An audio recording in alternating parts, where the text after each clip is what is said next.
you to the inaugural HR Roundtable for the aerospace industry in the garden city of the country.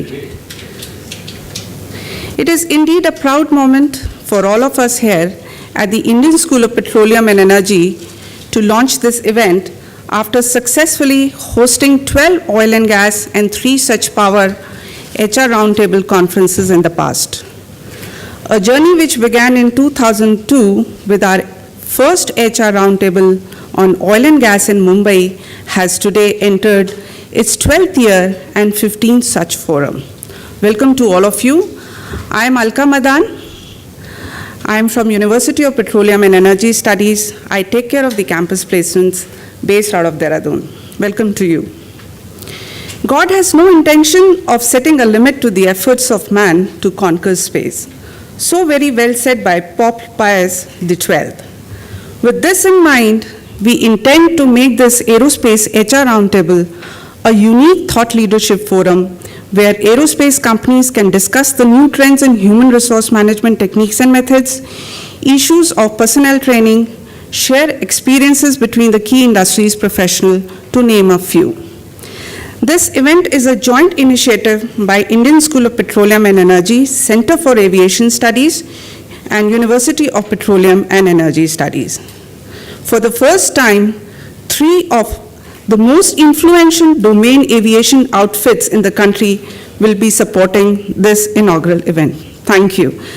The Indian aerospace industry, as we all know, stands uniquely poised today on the threshold of catapulting itself into the global arena. Due to the overwhelming support and involvement of the government in the demand and supply of defense and civil aerospace products, the industry has itself set on the firm path towards a transformational change. Winning the war of talent is a priority in all industries, but the need for human resource in aerospace is critical. As the generation that brought the industry through the Cold War, spurred the age of intercontinental jet travel, and survived the cutbacks that followed, begins to retire, there are fewer people with the right skills available to take their place. Yet, the talent question within aerospace is not simply one of the filling empty chairs. More than ever before, human talent separates high performers from their competition. The backbone of the aerospace sector, as is true for the most skill-led manufacturing industry, are its human capital, and in turn the skills and technical abilities of the workforce. We estimate that 50% of the workforce in this sector is constituted by graduates and postgraduates in technological fields. The global aerospace evolution clearly suggests that it requires a synchronized working of the government's will and policy, coupled with technology and R&D, proven manpower and manufacturing abilities for this sector to create sustainable growth and economic contribution in a country. Keeping this in view, theme for the inaugural edition of the conference couldn't have been more appropriate than discussing the challenges and opportunities for talent management in aerospace industry in the times to come. And to kickstart the proceedings, we couldn't have asked for better guests than Mr. R.K. Tyagi, Chairman HAL, and Dr. Vivek Lal, President and CEO, New Initiative, Reliance Industries Limited.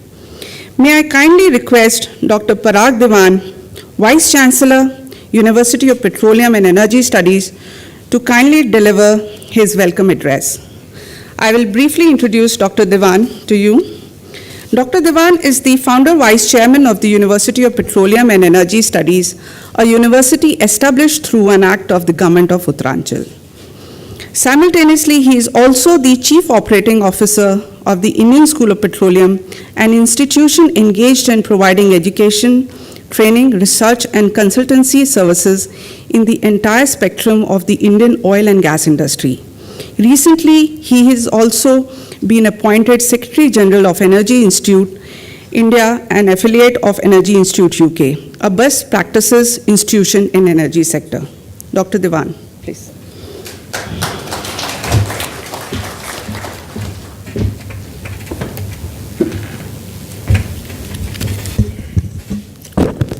Good morning, ladies and gentlemen. I welcome you all to our maiden HR roundtable on aerospace domain in this lovely town of Bangalore. I also take this opportunity to welcome Mr. R.K. Tyagi, Chairman HAL, and Dr. Vivek Lal, President and CEO New Initiatives Reliance Industries Limited. Must confess, we couldn't have gathered here today if it were not due to the support of these two gentlemen who helped us put together this roundtable, which I hope will prove to be a great thought leadership forum in the times to come. Timing of this roundtable could not have been apt as major discussions between industry players, both Indian and global, as well as members of government are proving that India is going to emerge as the land of opportunities when it comes to the aerospace industry. The Indian aerospace sector, one of the fastest growing aerospace markets in the world with an expanding consumer base comprising of airlines, businesses, and defense needs, is attracting major global aerospace companies in India. All segments in the aerospace industry, including the civil and military aviation and space, are showing significant levels of growth. On each of the critical success factors, from sustained government support, technical capability to enable manufacturing, supporting industry framework, to skilled human resource base, the nascent Indian aerospace industry has a foothold strong enough to potentially catapult itself into becoming world's leading aerospace hub. Although still nascent, the overall just 0.25% of the global industry, India's civil aviation sector has swelled by nearly 20% per year since 2004. Unlike the aerospace industries of China and Brazil, where initial growth was driven by large government investments, growth in Indian industry is largely due to the offset agreements that compel aircraft companies to use Indian-based suppliers. More spending on defense and the offset policy presents an unprecedented opportunity for the companies in India's aerospace sector. We at the University of Petroleum and Energy Studies at Dehradun are also committed to contribute our bit in the growth of this sector by providing ready-to-deploy, industry-ready manpower for this emerging sector through our various specialized graduate and postgraduate programs. With over 20 specialized faculty members, 7 dedicated aerospace laboratories, the Department of Aerospace Engineering at our university has proved to be Center for Excellence in shaping the future of industry through its students. With a lot of national and international accolades to the name, including the prestigious NASA Systems Engineering Award at US, the aerospace engineering students of the university are making great headway already, becoming the world-class aerospace professionals. I also see a lot of colleagues from the industry that have visited our campus, also recruited some of our aerospace students. I would like to invite all of you once more to visit our beautiful campus in the foothill of Himalayas and witness the good work put in by our faculty and students. Thank you very much once again, ladies and gentlemen, for your presence today. I do hope you'll have a great sessions in the events to flow from now. Thank you.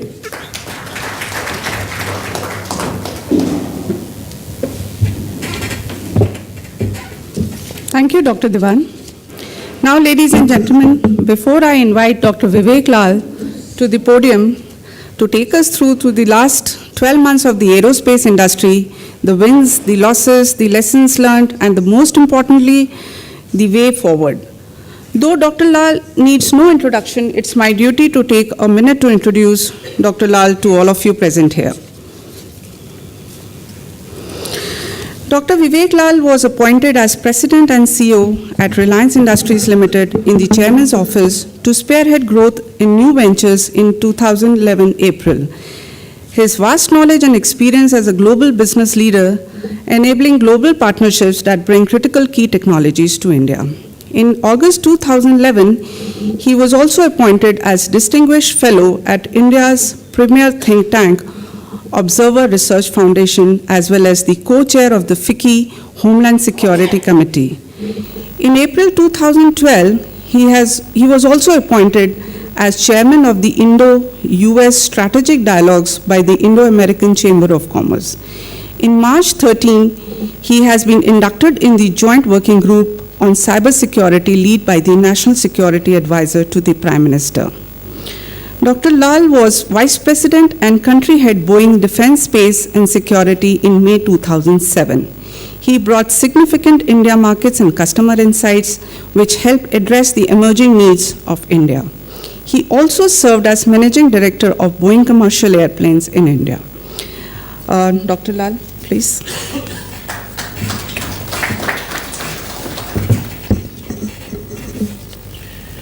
Thank you very much. We are very fortunate to have Dr. Tyagi amongst us, clearly the leader of India's premier institution in this subject that we're talking about. And I would like to also thank UPES for putting together this conference, because I think it's an important issue that doesn't get discussed often, and that is the issue of talent management.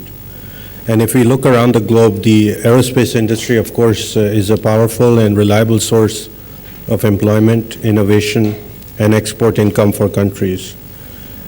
The aerospace industry fundamentally lifts the national economy and is a powerful tool to shape foreign policy discussions globally. We know that in the US, the aerospace industry is one of the largest job creators and value creators of the country's economy. The global aerospace industry is in the midst of profound change as it copes with the effects of the economic downturn, budget cuts, and also responds to the challenges and opportunities of a global marketplace. There is a worldwide shortage of people with the qualifications needed by the companies gearing up to meet demand for an estimated 20,000 aircraft in the next 20 years. Aerospace and defense companies have, over the past few decades, devoted a fair amount of attention to their talent challenge. They know that the supply of workers with the requisite technical skills is getting smaller, and that the average age of their workforces is creeping up to unacceptable levels. The real challenge to the aerospace industry is its aging workforce, for example, in the US and Europe. In the US, the so-called silver tsunami, the aging of the country's population, will hit the aerospace industry especially hard. There is a wave of retirements coming, and the question is whether aerospace companies will be able to replace that talent. The increasing shortage of aerospace engineers is resulting in Indian engineers being more sought after. The UK has built its aerospace industry through international collaboration. We need to take the forward into our most precious of resources, which is human resources. However, the talent imperatives facing aerospace and defense companies are about more than just employee sourcing. One area of concern is the missing generation in the typical aerospace and defense workforce. Because of defense spending cutbacks in the 1990s, many companies did less hiring in that period. That means that today, as they look around at their workers, companies see many employees over 50 and others under 40.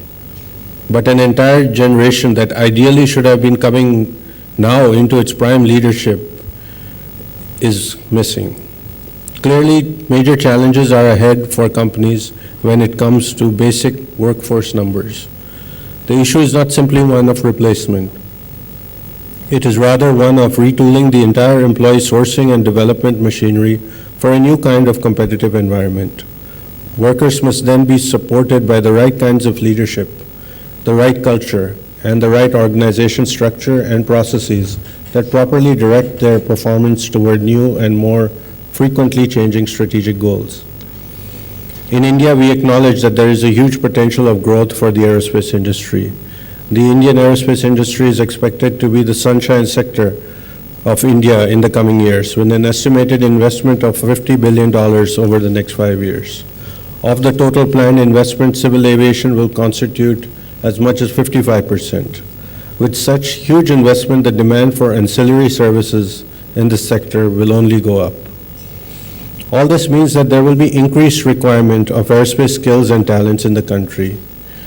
So a national vision and roadmap to meet the scientific and technological challenges of the 21st century and for high-tech manufacturing, including aerospace manufacturing, will be on the anvil. We need to establish an organization at the central leadership level that articulates our vision of aerospace manufacturing sector and then acts as facilitator for investments and coordinates various activities and initiatives towards that goal.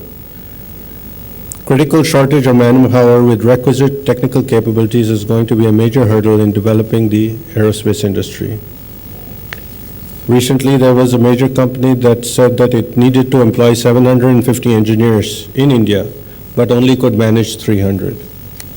Aerospace is a multidisciplinary sector. There are various categories of people that are required, including scientists, engineers from all disciplines, technicians, skilled labor, program managers, even finance professionals and chartered accountants. The aerospace industry across the world is experiencing a greater need for experienced and effective program managers who can manage costs, schedule, and quality issues while limiting the scope creep. Program management, often not talked about, is a skill and also taught by many MBA schools, but it leaves a lot to be desired when applied to the aerospace sector. India's ambitions are to innovate, to actually design and develop, to engineer, to manufacture, and to provide after-sales service. And all these activities obviously require people with specialized skill sets. It is an area where we need acknowledgement and a focused strategy forward, designed by the industry put together with HAL as its leader. This is a sector with enormous growth potential, and we will be measured by various incentives. We know the importance of technology and need for TOT, especially in developing our aerospace manufacturing capabilities. However, just transfer of technology is not adequate. We have to build the ability to innovate.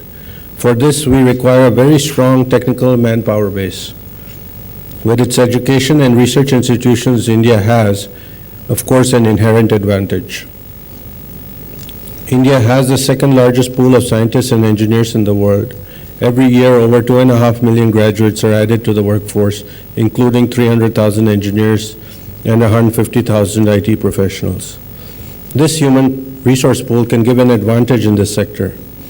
However, the quality of graduates being qualified by these institutes remains a subject of discussion and further improvement. Several educational institutes are setting up aeronautical departments. And the private sector as well as the public sector look forward to creating a whole new generation of talent. This is where a central coordinating body can play an important role. And I'd encourage UPES with their laudable initiative to take this conference forward and to come up with some real prescriptions on how we can all work together to achieve this end.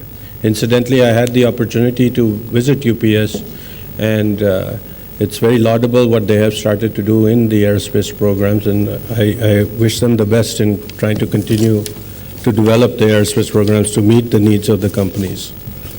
Of course, companies like HAL and ISRO are success stories and the only source of aerospace talent in the country today, and their efforts to increase the talent pool are laudable. We hope large-scale institutions will be developed across the country to address the human resources needs. Winning the war for talent is a priority in all industries, but perhaps none so much as aerospace and defense. Thank you. Sure, a lot of us are feeling enlightened today and would be keen to learn more about this industry as we go along. Let's move on to perhaps the most important moment of this conference, though a little early, too early in the day, yet very crucial. The keynote address from perhaps the most important person in the Indian aerospace arena, Mr. R.K. Tyagi, Chairman HAL. But before I request Mr. Tyagi to address us, please allow me to read out the very prestigious profile of Mr. Tyagi amongst you. Mr. R.K. Tyagi served as the chairman of the board and managing director of Pawan Hans Helicopters Limited from May 2007 to February 2012. Mr. Tyagi currently is the chairman and director of Hindustan Aeronautics Limited since March 2012. He joined ONGC as a graduate trainee in 1976 and through various assignments rose to the position of general manager in 2003 and continued serving ONGC up to May 2007. He is an engineering graduate in electronics and telecommunication from IIT Roorkee and also possesses a degree of Masters in Business Administration. Subsequently, he has also attended an advanced leadership course on public sector management for 15 months at Indian School of Business, ISB, Hyderabad, in the year 2004-2005. Mr. Tyagi, please.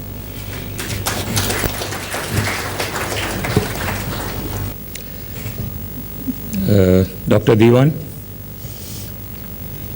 Dr. Vivek Lal, and the learned and esteemed audience. It's a pleasure talking to you about challenges in HR, training, and education in Indian aerospace industry.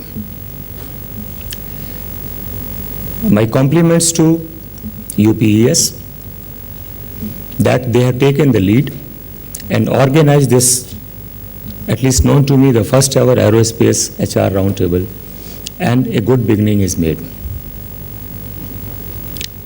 I remember as a graduate trainee when I listened to the talk of the then chairman in ONGC, Mr. Prasad, that is 1976. At that time he had told,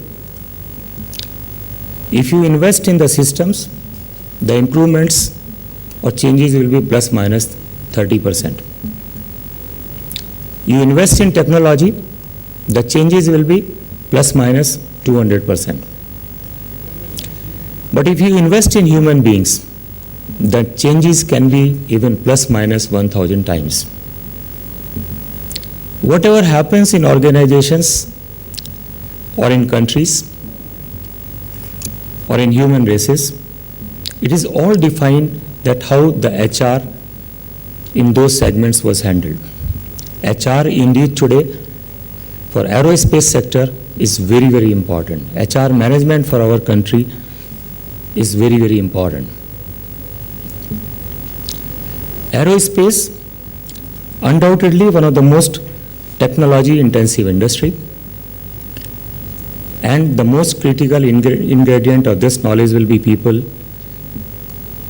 with knowledge, skill set, and experience. And of course, the prime objective of the HR managements in the aerospace companies will be to create an optimal mix of the hard skills and the soft skills. When we talk of optimal mix in aerospace companies, we need to nurture people at entry level with education and vocational skills.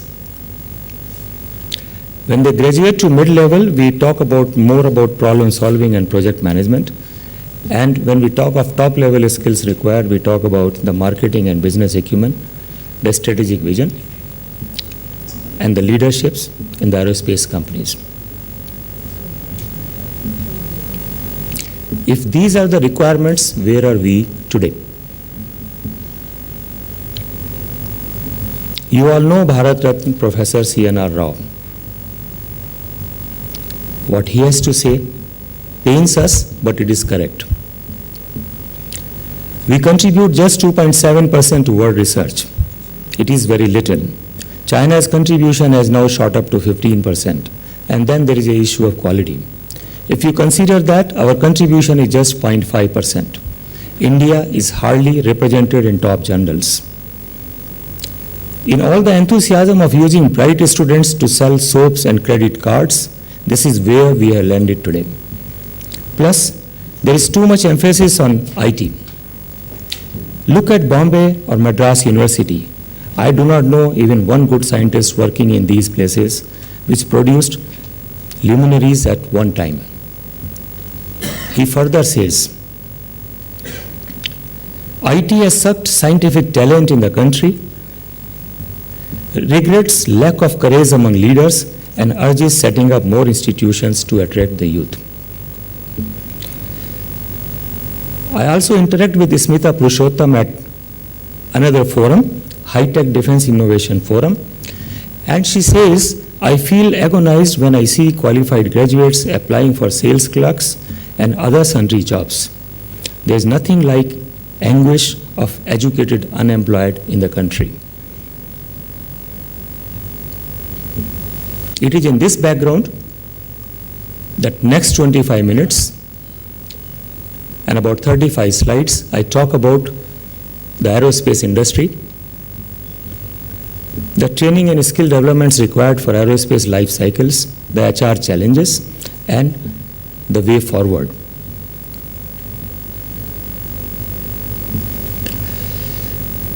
Global aerospace industry with combined annual revenue of more than 720 billion is so far dominated by few countries in North America and Western Europe.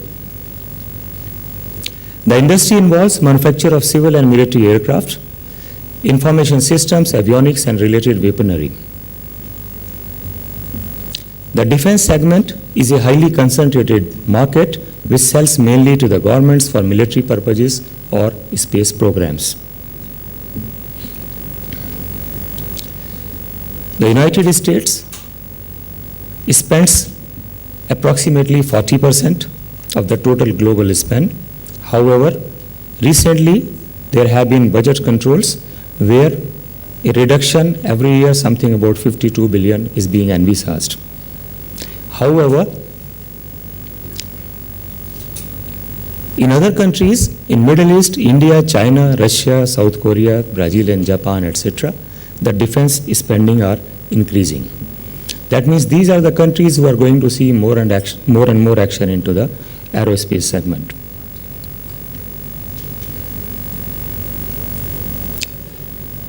The interesting part is that the predominance of major companies like Boeing and EADS is being challenged by the newcomers. In fact, just few months back, our Prime Minister's office also cleared a national civil aircraft program for the country, where a special SPV is being made, and 6 years from now, India will also be joining this elite club, where our own country-made civil aircrafts will be flying in the skies. Then, government policy interventions. The product selections and the customers are emphasizing that contract value be offset by placing work in our own countries. In the later part of this presentation, I'll also be talking about the offset facilities and the HR challenges coming thereof. There is huge business potential on the demand side. But the supply side economies like availability of competent and cost-effective workforce is also luring these companies towards countries like India and China. When we look at Indian aerospace industry seen today, mostly the policy making and the regulations reside in the northern part of the country, while the manufacturing and industry mostly operates in the southern part of the country. HAL, ISRO, DRDO, NAL have been contributing more than 70 years. However, the large business houses like Tata's, Mahindra's, Godrej, etc. have also entered the industry shortly. One good development is that with the growing interest, more than 185 Indian organizations today have certifications like AS 9100. Then many global giants led by Boeing have set up the joint ventures and the technical centers, investing a lot of money and resources in our country. The primary objective remains to support the hardware being sold in India and exploit labor arbitrage for design and manufacturing works.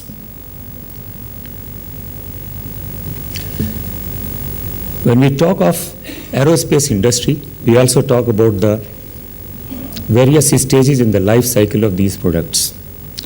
We talk about concepts, assessments, the design, manufacturing, in-service, disposal. You will find that in the first three stages, concept, assessment, and design, it will be mostly ADA, CSIR, and other governmental organizations, while Indian private sector today is concentrating more on manufacturing and in-service. The DGCA and RCMA, they control certifications in civil regime and military regime. And interestingly enough, our friends in Ministry of Civil Aviation, though they have no contribution to make in the manufacturing, but they control the business in a sense that when we talk of allocation of the business rules of the country, it is Ministry of Civil Aviation who is custodian of manufacturing activities in the country. We'll discuss more about this CADMIT at the later stage.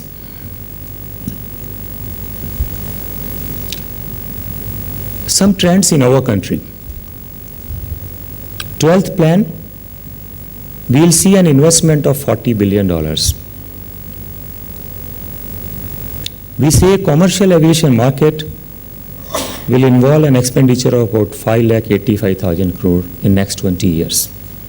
Only yesterday, I was reading a India Outlook report given by Center for Asia Pacific Aviation, CAPA, and they say that next 2 years, 700 more aircrafts will be adding to the Indian skies, provided they are able to get adequate funding.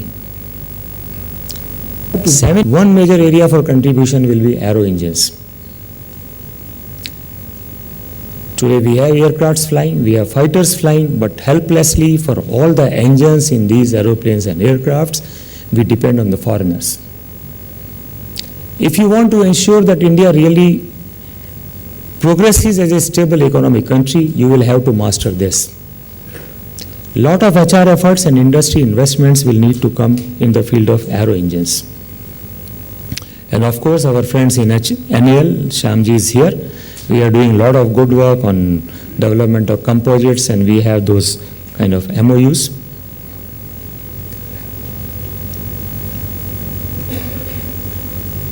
Should HAL enter into the business of aeronautical university? The answers are yes and no. Last week, we had a very interesting brainstorming session of industry and academia. Number one, do we have a national aviation university? The answer is no. How many aviation universities Russia has? 7. If we have to achieve what we are talking, we have to have a aviation university. In next 1 year, the intellectuals of this country will debate what should really happen in this area. At this point, I will also like to tell you why in our country the space and atomic energy did so well, and why the aeronautical industry, being older than them, could not really do so well. Possibly the answer will be disciplined leadership, and once you decide what is required to be done, that will be done. I am not saying HAL will open or some UPES will further develop or CRT will further develop, but what I mean is this country will need one aviation university. The target is that by December 2014, the country will know what kind of education system and university system will be there as far as India is concerned.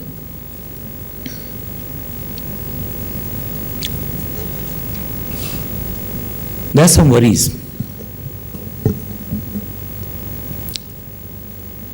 How do we really operate the aerospace segment in the country, aeronautical segment? We have Ministry of Defense, HAL, DRDO's, Ministry of Science and Technologies, where they contribute through CSIR. Then we have ISRO, we have Ministry of Human Resource and Development. We have academia, IITs, we have Ministry of Labor, Employment, Vocational Training, and institutes. They all are individually excellent players. They are contributing their bit. But when it comes to talking to each other, what really happens? We have SCO, we have FICCI, CII, SOCHM, NSDC, everybody excellent. But unfortunately, not talking to each other.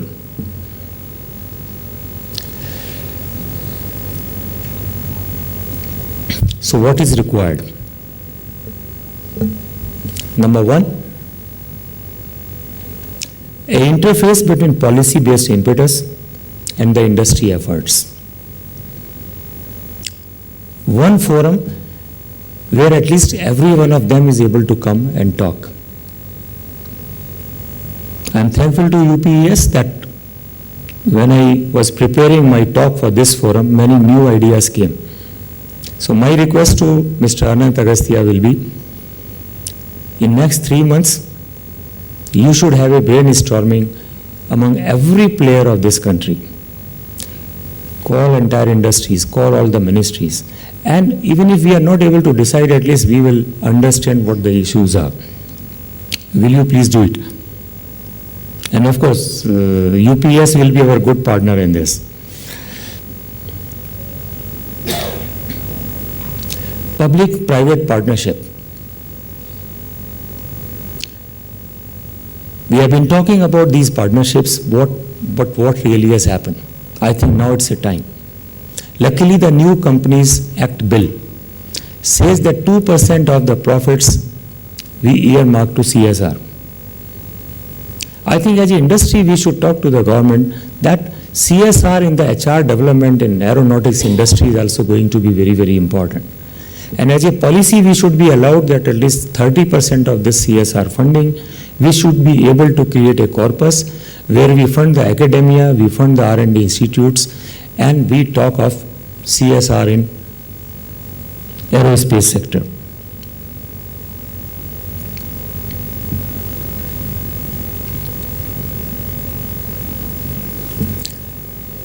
Further synergy,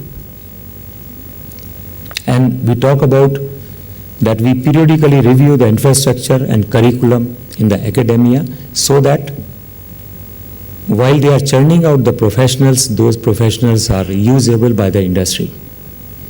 So more and more interface, like in fact, when I was discussing with UPES yesterday, we said that we as HCL will like to visit you and we'll see that what kind of vocational training you can impart to the students so that by the time they come, they are industry ready. The idea is you graduate today and tomorrow you fit in the industry. Even before you graduate, you will know that what kind of skill are you going to possess and what are the industries which are going to absorb you. One of the biggest challenges for HR challenges for the academia today is while they are churning out the pass-outs, those pass-outs do not know in what kind of area they are going to work. I think it's a time where industry and academia joins the hands together and we give you a visibility. We say that your top 10 students will be inducted by HCL. Your top another 50 students will be inducted by so and so, and that kind of thing.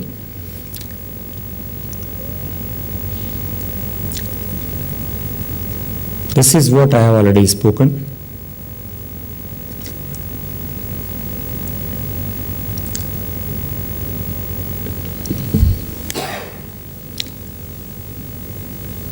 Next 3 slides, I am trying to develop a urge in you, a urge in me and we all present here as Indians, what we really want to do in aerospace. This is a slide from Republic Day parade scene of 2013, that is last year. What 4 products are we displaying here to the masses of our country?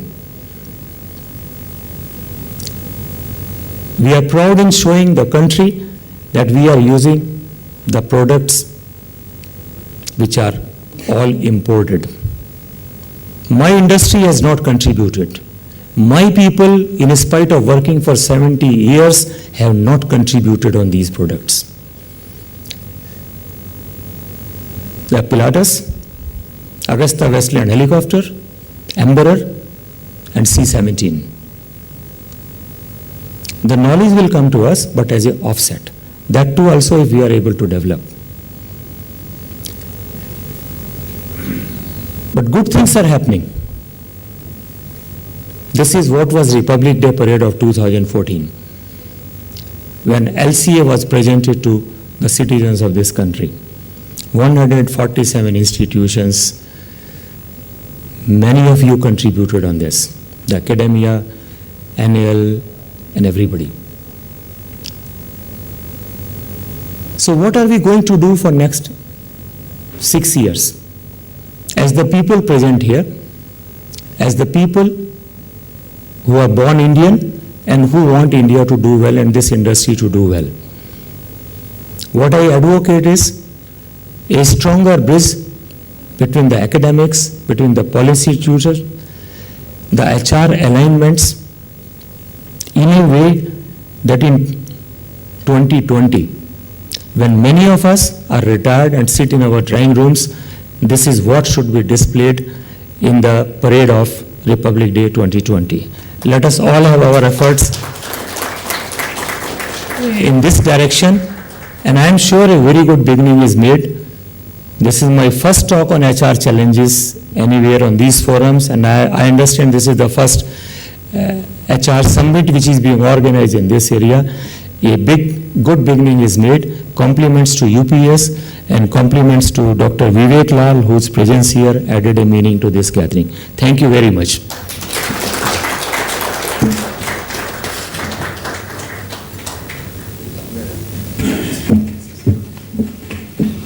Thank you, sir. I'm sure most of us can't stop clapping on the inputs given by Mr. Tyagi and what is in store for all of us in the next few years if we are operating in this very challenging sector of aerospace. And we rightly say that our nation's ability to fight a modern war is as good as its technological ability. Moving on, may we now start our next session, another spectacular discussion on the anvil, the CEO panel discussion. Talent is the #1 priority for a CEO. You think about his vision and strategy, but you have to get the right people first. I'm sure you wouldn't agree more than with Andrea Jung. While I request Dr. Lal to stay on, it gives me immense pleasure to invite. He's leaving? Okay, may I request Dr. Devan to facilitate Mr. Tyagi? I believe because of the paucity of time, he has to. Yes.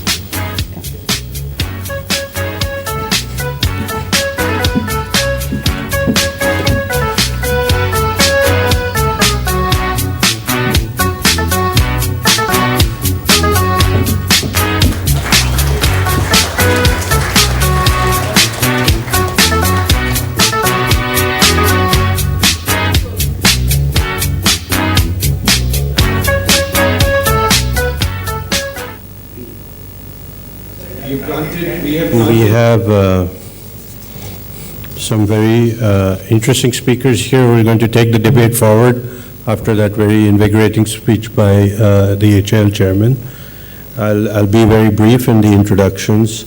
Mr. Lokesh Ranjan Srivastav, he is the founder, chief executive officer of Tata HAL Technologies. He's an alumni of Rashtriya Indian Military College and from Delhi Public School in New Delhi, graduating from the Delhi College of Engineering with a bachelor's degree in mechanical engineering. He's also completed the CII Defense Acquisition Management course. Mr. Srivastava is a life member of the Aeronautical Society of India and the All India Management Association.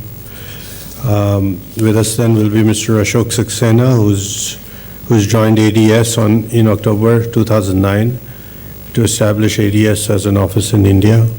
Prior to this, Mr. Saxena superannuated as the Managing Director and Board Member of HAL. As Managing Director at HAL, Mr. Saxena also steered premier British manufacturing and legacy projects for companies like BAE, Rolls-Royce, Martin Baker, etc. He's a recipient of several honors, awards, titles, and recognitions from industry and government. Then we have Mr. Naresh Palta. He's currently CEO of the Mani Group, and he's a leader in innovation and the Green People Movement products, material handling, and high precision manufacturing. He's steering to drive to deploy the products and competences of the Mani Group into the aerospace and defense sectors. Prior to joining Mani Group, Mr. Palta worked at HAL in various positions in a wide variety of fields.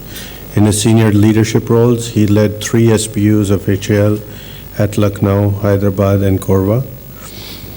And Mr. Palta is an alumni of Punjab Engineering College in Chandigarh and acquired his degree in aeronautical engineering in 1969 and further obtained diploma in management in the year 1987. He's also an alumnus of the Air Force Technical College in Bangalore.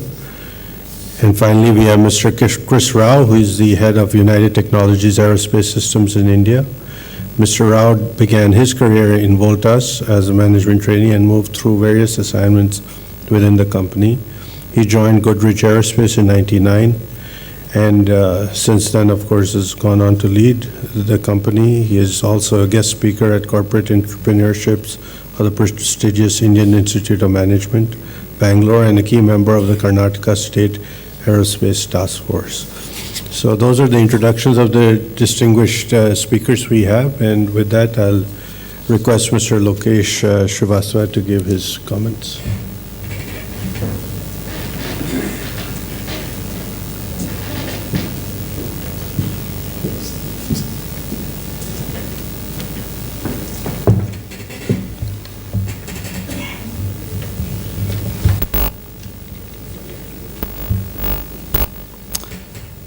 Good morning, everyone, and good morning to all distinguished speakers on the dais.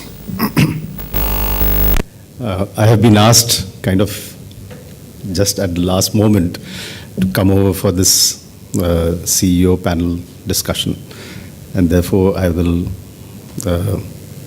be kind of an extempore speaker, if you allow me.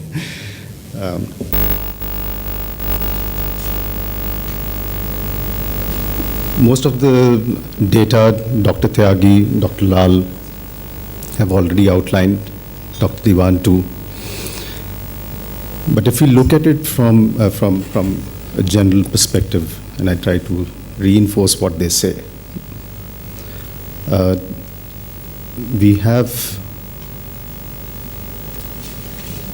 to grow this industry by close to about 6 times, that's the projections, from what it is today. And this industry is not just about aerospace engineers.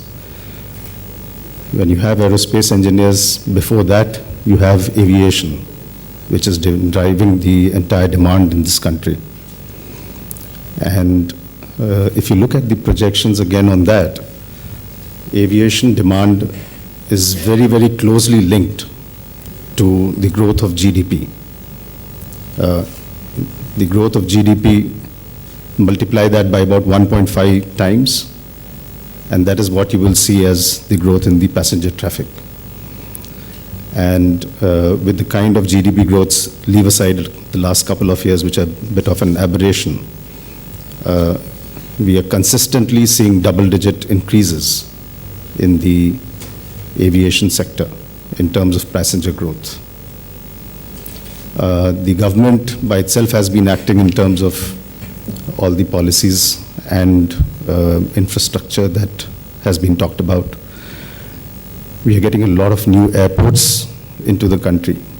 There's a lot of aircrafts that have been put on order by various airlines. There are a lot of offsets obligations coming from the military side. And there are several indigenous programs, both on the civil and military, that will see the country growing several-fold in the next 10 years, as far as the aerospace industry in general is concerned.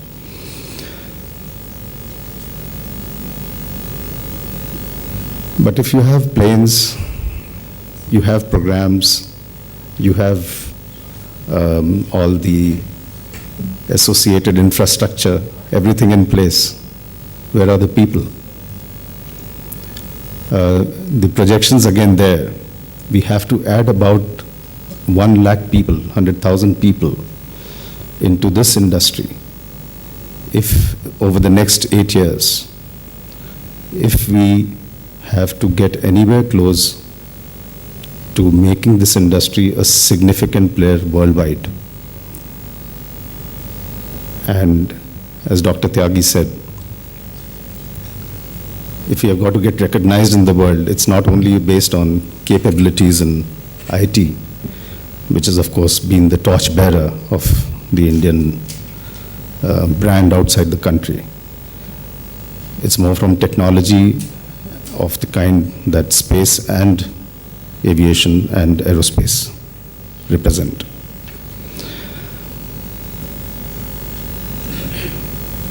The 1 lakh people that I talked about, where are we going to get them from?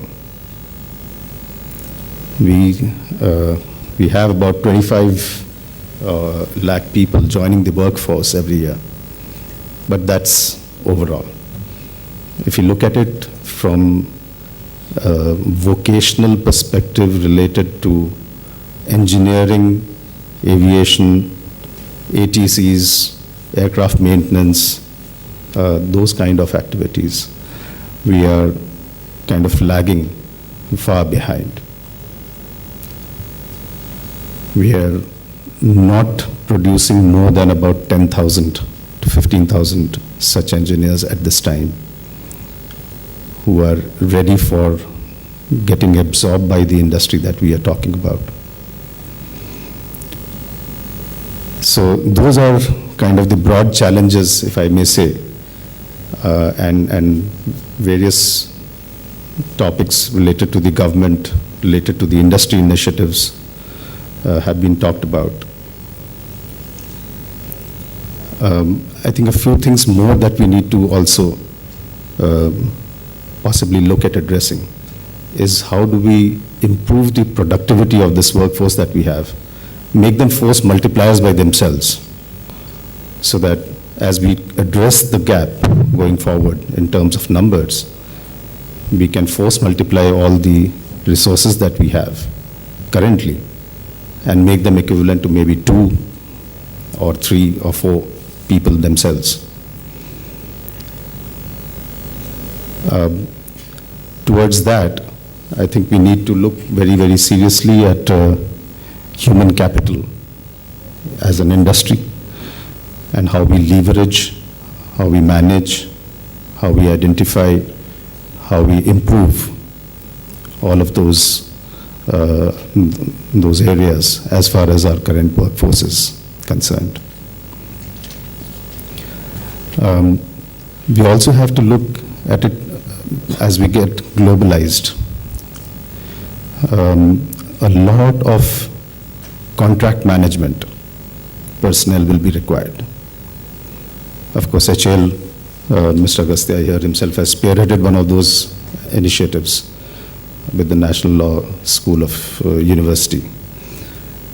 But more and more professionals will be required who can manage contracts, who are legally qualified, who understand the complexities of not just Indian law, in many cases, laws of various other countries that we are going to be looking at. The other area which is going to be really becoming very big is materials. I remember in the 60s and 70s, Russia was one of the torchbearers in deciding a different material strategy versus the best. And they went into mnemonics and a lot of other kinds of very specialized materials. But going forward, composites are going to play a really big role. It's not only in the research area, but also in terms of the ability to manufacture the raw material that is necessary. It's a bit of a challenge in our country, for those who don't know, that there's absolutely no aerospace grade raw material that we make or manufacture in this country. Everything is imported. In spite of having some of the largest steel makers and aluminum makers situated in this country, very few of them actually have even shown an intent, if I may say, to manufacture raw material. There are some initiatives by the public sector on this in Hyderabad, but they're more on a lab scale, small quantities. And I think maybe this is a forum for us to think and debate about those activities too. Aero engines, just as it is as much of national importance, as Dr. Tyagi said, I think materials also is something that we need to concentrate on from a research and education perspective as well as a manufacturing perspective. But all is not bad as usual, I've kind of given all the challenges that I saw. I think a lot of initiatives, all of them have been detailed by Dr. Tyagi. They are being taken. But before I end my talk, I would say that those are still in the initial phases, and it's only reducing the timeline that we have to ramp up to deliver the kind of manpower that we need. If we need 1 lakh people this year, obviously we are not going to have it, and that gets cumulated to the next and so on. So over the next 5-6 years, there will be a situation where we'll be needing about 2.5 lakh people a year if we have got to make it. Thank you very much, and thanks Dr. Lal for having called me here. Thank you. A very humble namaskar to all of you. I have spent more than 40 years in the aerospace industry in various capacities, in various locations at Lucknow, Nasik, Moscow, and perhaps all the global countries, global players, major global players in aerospace, from Russia to Israel to USA to UK to France, has given me a lot of exposure. Just to give you an overview actually what actually Indian aerospace industry is all about, although the time is a constraint, but I'll try to be as brief as possible. India as a country, emerging market in the world on all the fronts, including aerospace and defense. Now, India with a huge population, a critical mass of land, big coastline, and growing at the rate of 5 to 9% in the last over decade, has caught the eye and the attention of the world. And economic development of any country at such fast rate definitely creates a lot of adversaries also. And to be a great economic power of the world, you have to be very strong, particularly in the defense, and economically very strong. Now, on the defense side, if you are very strong in the air, then you are a very strong country in the world. Those countries who are very strong in the air, like USA, Israel, USSR, UK, France and all, gives a very important advantage. And therefore, aerospace is a very, very crucial to the economic development, the security, and overall growth of the country. Aerospace, I consider in the 3 limbs. Number 1, the military aerospace, the civil aerospace, and then the infrastructure, aerospace infrastructure. Let's talk about the military aerospace first.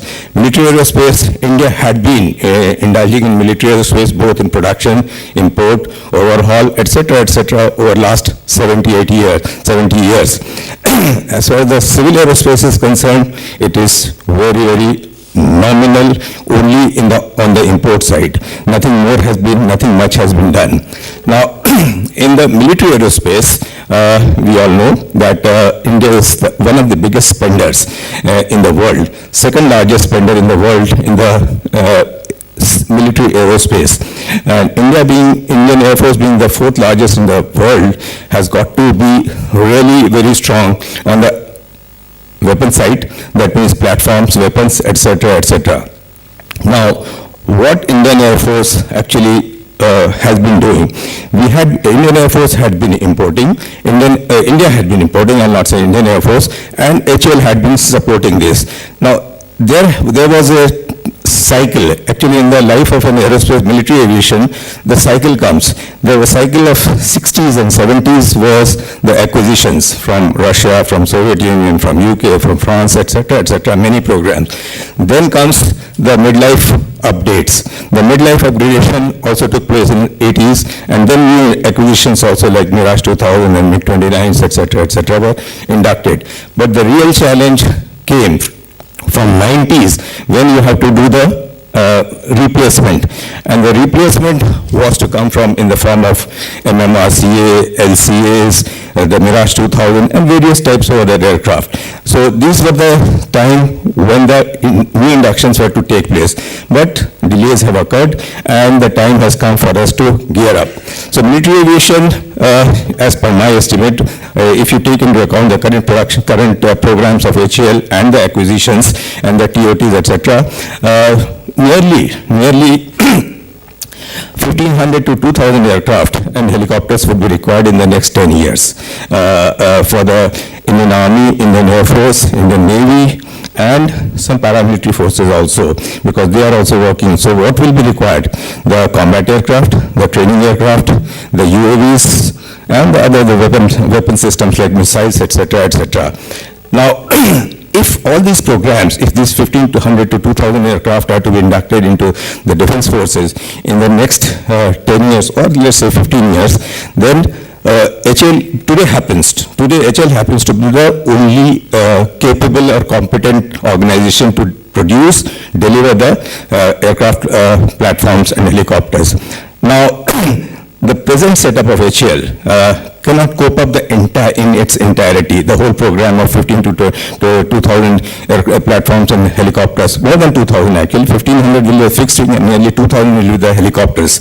So nearly 3,000 platforms will be required to be inducted into the defense forces or in the paramilitary forces of the country. Now here comes the biggest challenge. The HAL, if it has to produce all this platform on its own in the present form, like means from right from the bottom to the top in integration of the aircraft, at least 3 or 4 times the HAL will have to be expanded. Now the challenge before the industry is to develop the most efficient and effective and competent supply chain to support these programs. In the private sector, the new entrants are there like Reliance or L&T or the Godrej. These are the organizations. They may also take over the responsibility of integrating and delivering the platforms. But as of today, it is a big challenge for the industry, both in the public and the private sector, to produce these type of platforms in numbers and the quality. And mind you that what we have to do today is to produce the 4th generation type of platforms, not the 2nd or 3rd generation which we have been producing over the years. So the challenge is availability of the infrastructure. Infrastructure, when I say that, plant machinery, etc., etc. But the biggest challenge is the human capital. Human capital, I had been working on the National Skill Development Project on the aerospace and aviation. There is a huge number gap which Chairman HAL has also projected. Now, human capital has to be developed for HAL, for the private sector, for the production first. Let me talk of the production first. So the production of the aircrafts, engines, systems, we have to produce. Chairman had already projected those figures. I will not repeat those projects. But how to do that? Human capital, how to create that human capital?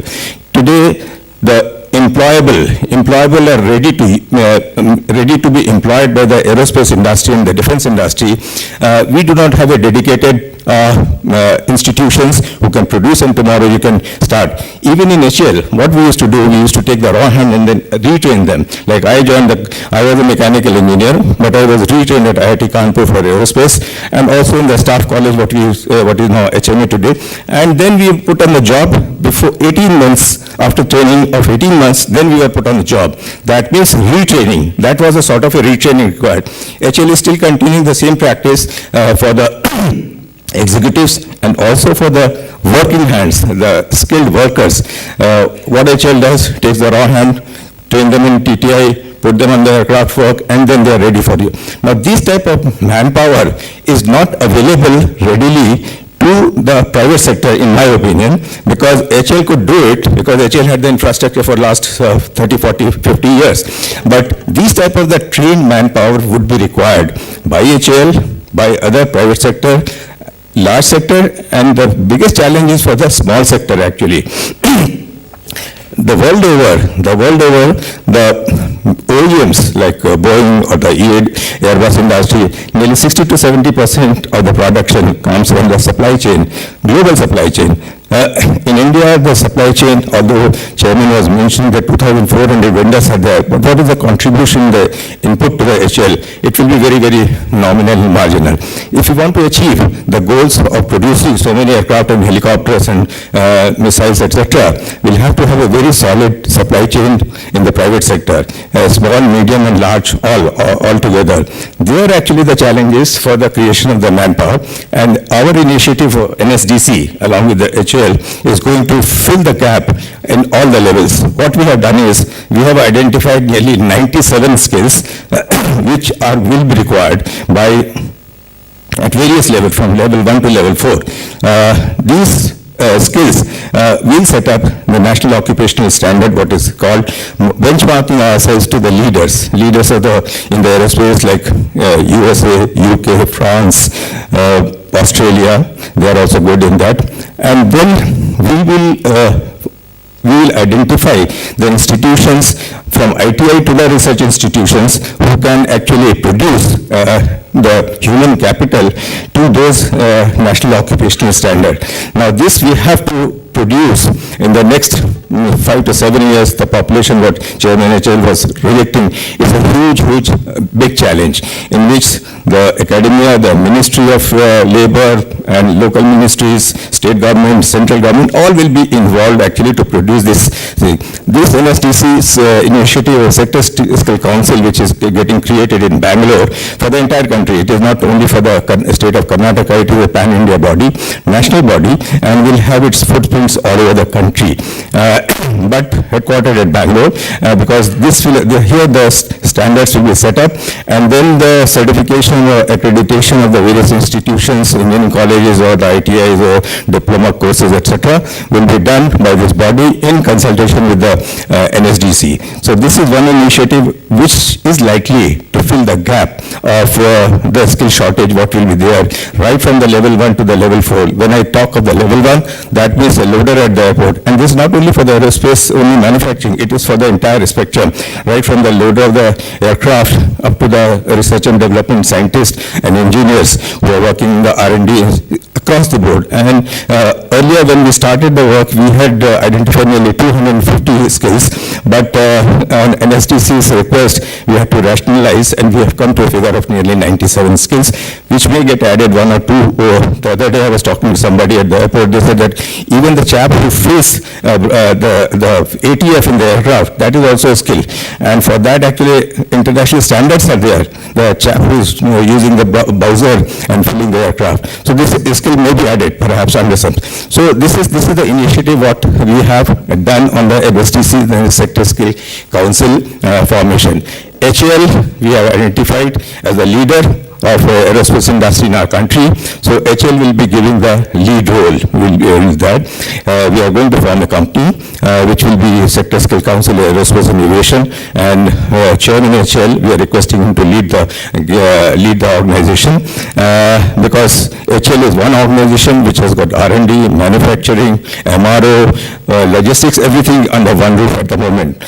Mostly it is in the military side, but civil also HL is diversifying. The RTA, the regional transport aircraft leadership is also being taken over by HL to see that then in the next 5 years the RTA is also produced. So this was the story about the military aviation. Now in the military aviation, in my opinion, manufacturing is a short cycle activity in the military aviation for any production organization. Good morning, distinguished ladies and gentlemen in the audience, my fellow panel members.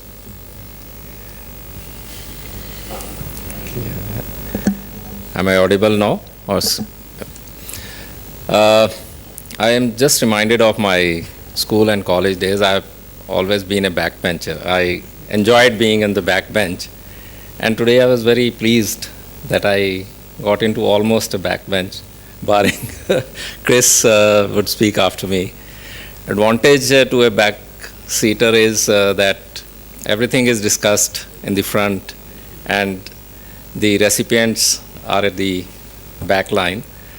So I have an advantage today that Dr. Lal first spoke in the morning and set the stage by describing the aerospace scenario not only about India, but also the worldwide scenario, particularly in respect of the HR challenge. Particularly of interest was that even in the US, today there is a aerospace sales segment largely above 50, or other side below 40. There's a huge gap there.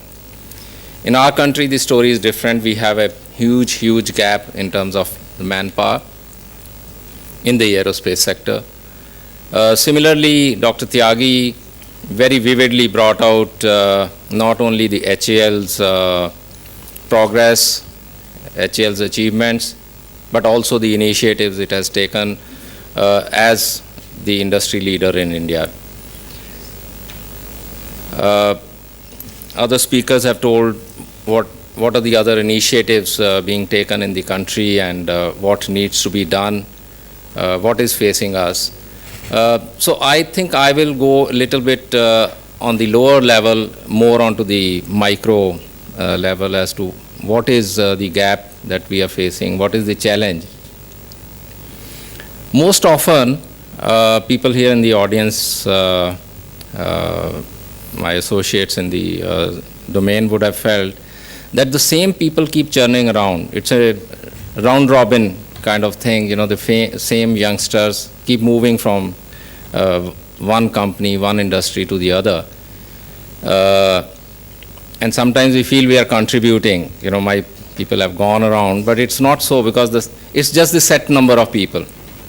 The need is, like other speakers said, to increase those OEM numbers. Brings in the equipment, brings in the technology, or is supposed to be bringing in the technology, and also benefits from that interaction. I'll give one example, again maybe a very small and a mundane example. Dr. Lal had mentioned about that skill level gap.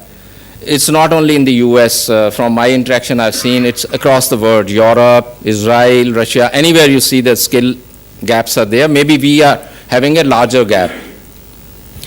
Particularly, we are all aware of the implementation of various statutory requirements, regulatory requirements, technical standards.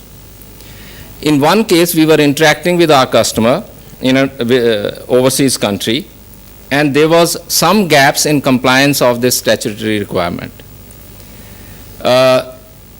It will be interesting to note, if I describe this incident, we had 11 people from our customer side at their 5 sites across the world, because it was a major issue. Here we are a very small, medium-sized organization, but I had to rope in my colleagues, and we were at 3 locations here. And what we discovered together was that the gap in understanding those statutory requirements was as much as with the OEM as was with us. So if we create those skill development efforts, the OEMs also need to bring in their effort and work along with the Indian stakeholders and create and develop that talent pool.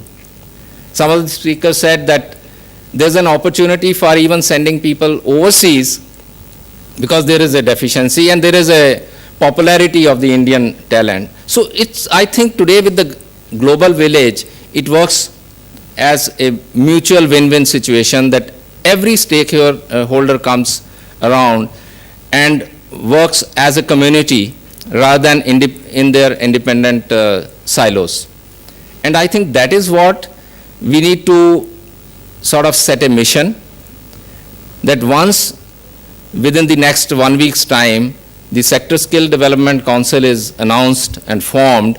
It's not just this body with a title and with a couple of functionaries there that would be taking forward this great challenge that we have described since morning of creating a few 100,000 people over the next decade who are skilled in aerospace domain. But every one of us who is representing the aerospace domain in this room will have to play a very strong role.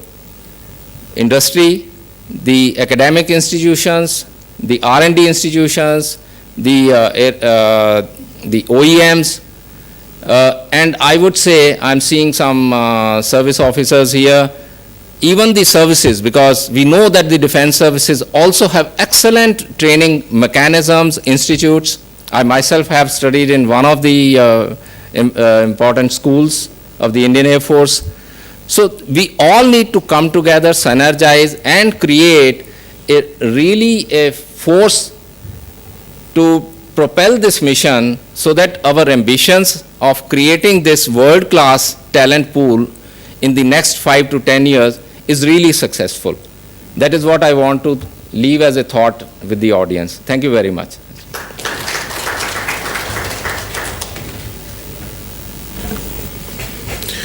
Good morning to all of you.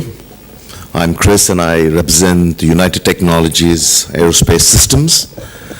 I think you'll have, the previous speakers have spoken a lot about the opportunities that are, available here. What I thought I'll try to be as brief and try to keep within the time limit. I'll just give you a little background. We are part of the UTC group. It's split into two. One is the commercial business, the other is the aerospace business. In the aerospace business, I'm sure you've heard about Sikorsky helicopters, Pratt & Whitney, and of course United Technologies Aerospace Systems, which is a combination of Goodrich Corporation and Hamilton Strand businesses. We were fortunate, and I'm glad that I survived the last 15 years. But we were fortunate because we were the beachheads in the multinational aerospace side of the business to have set up a shop in India. We began as a small MRO. Since then we have graduated to a complete manufacturing, engineering, and sourcing and supply chain function from India. We have in excess of 2,000 employees. And we are a very strategic, entity for United Technologies Aerospace Systems. It started off small. We started off with very simple products. But today, we do manufacturing. We do a number of systems, which are, supplied to Boeing and Airbus. We have an engineering center with 1,000 employees, engineers.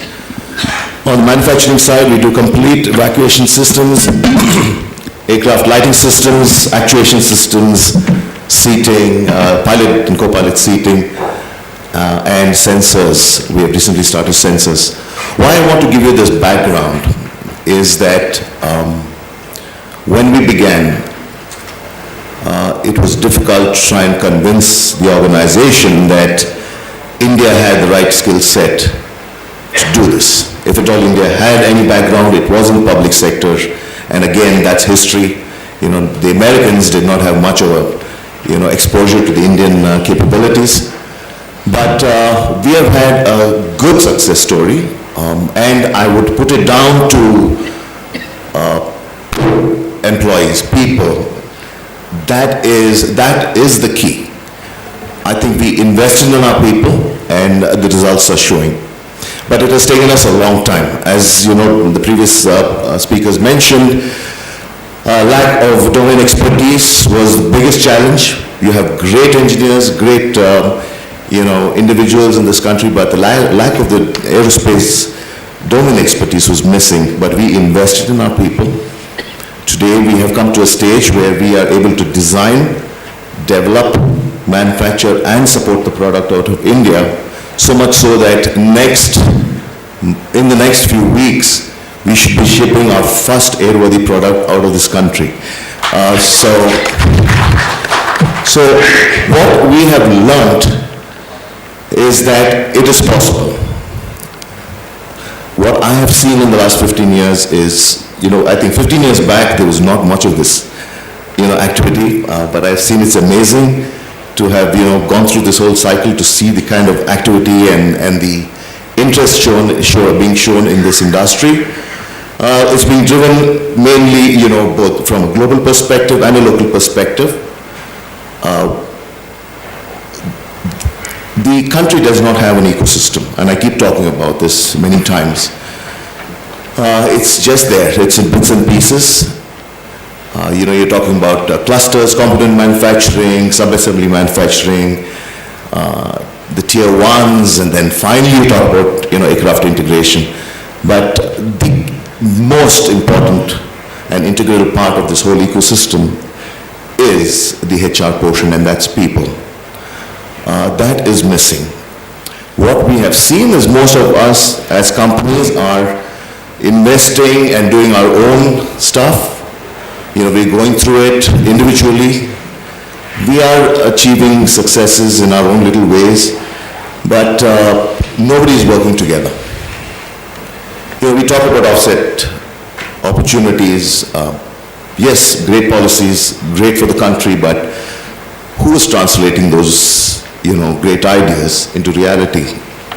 I think it is up to industry. It's not just one group. It's not just the government. The government companies have done a lot, but I think it's private industry has to get involved.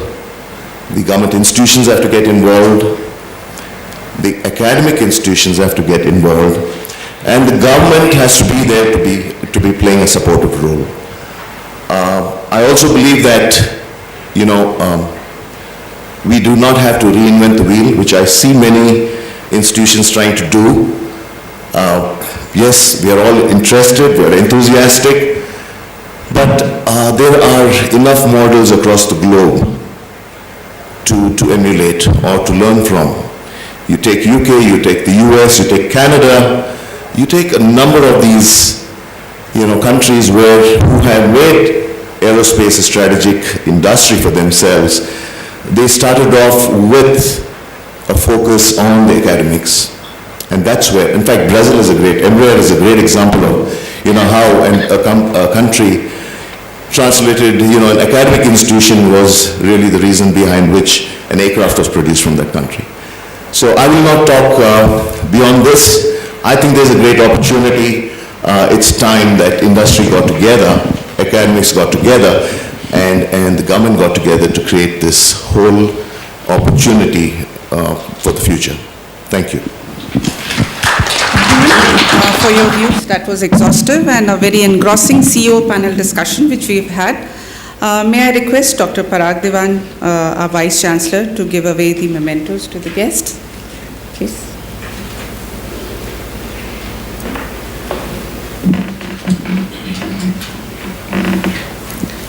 Read out the names and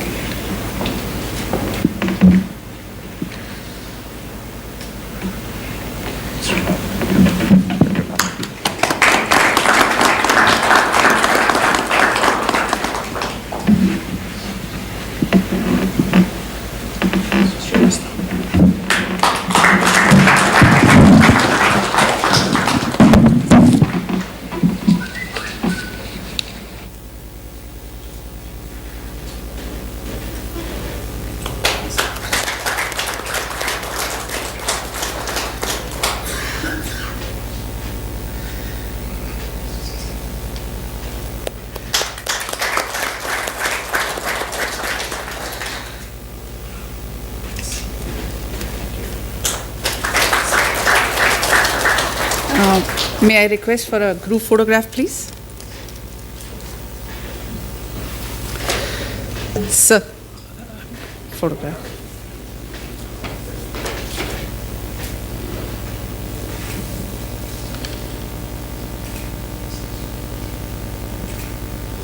Thank you so much.